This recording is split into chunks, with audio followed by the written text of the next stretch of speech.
राज्यामध्ये विधानसभा निवडणुकीच्या पार्श्वभूमीवर सर्वच पक्षांकडून तयारी केली जाते। काँग्रेसकडून मेळावे घेतले जात आहेत, राष्ट्रवादीची यात्रा येते, उद्धव ठाकरे यांच्या शिवसेनेकडूनही प्रत्येक लोकसभा मतदारसंघाचा आढावा घेतला जातो। काय परिस्थिती राहील सर या वेळेला या ठिकाणी? आपल्यासोबत ओम राजे निंबाळकर आहेत, खासदार धाराशिवचे।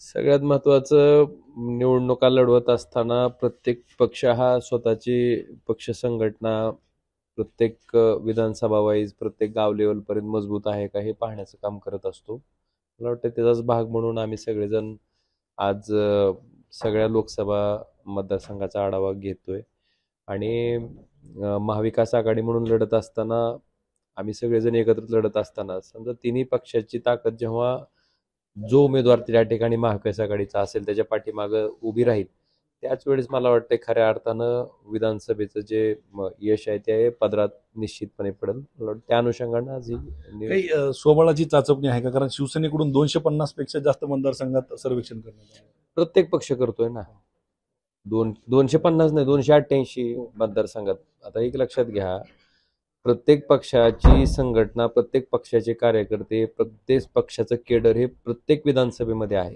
त्यामुळे प्रत्येक पक्ष आपलं केडर व्यवस्थित आहे का ते बघतोय, याचा अर्थ लगेच सोबळ असं होत नाही। राज्यातली काय वाटते, राजकारण कशा पद्धतीने चालू आहे? सुपाऱ्या फेकल्या जात आहेत, शेण फेकल्या जात आहे। महत्वाचा मुद्दा म्हणजे धाराशिव आणि सोलापूरला जेव्हा राज ठाकरे आले होते तिथं काही पक्षाचे कार्यकर्ते होते असं त्यांचा आरोप होता। आपल्या माहितीसाठी मराठा आरक्षणाचा मुद्दा हा पूर्ण मराठवाड्यात खास करून पेटलेला आहे आणि अशा परिस्थितीमध्ये ज्यावेळेस उद्धवजी ठाकरे साहेब सुद्धा धाराशिवच्या दौऱ्यावर होते, त्याही वेळेस मराठा समाजाचे जे आंदोलक होते, जे तरुण होते, त्यांनी उद्धवजी ठाकरे साहेबांना भेटण्यासाठी विनंती केली होती आणि त्यावेळेस ते भेटले होते। मला वाटतं प्रत्येक पक्षाचा जेव्हा कोणी प्रमुख नेता येतोय आपल्या शहरामध्ये तेव्हा त्या मराठा आंदोलकांना त्यांना भेटायचं असते, बोलायचं असतंय।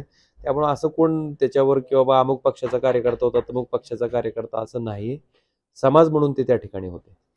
काय वाटतं, एकूण मराठा आरक्षणाचा विषय मिटेल का? आणि दुसरं, ओबीसी आणि मराठाचा वाद हा जो पेटवला जातो तो किती दिवस अजून चालू राहील? सगळ्यात महत्त्वाचं, मराठा आरक्षणाच्या बाबतीत जे वचन सन्माननीय मुख्यमंत्र्यांनी त्या ठिकाणी जरांगे पाटलांना दिलं आणि त्याच्यानंतर गुलाल उधळला गेला मुंबईमध्ये, मला वाटतं जे वचन दिलं ते पूर्ण करावं।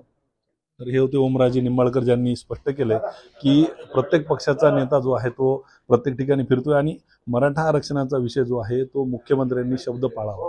कॅमेरा पर्सन विशालसह पंकज क्षीरसागर, एबीपी माझा, परभणी। एबीपी माझा, उघडा डोळे बघा नीट।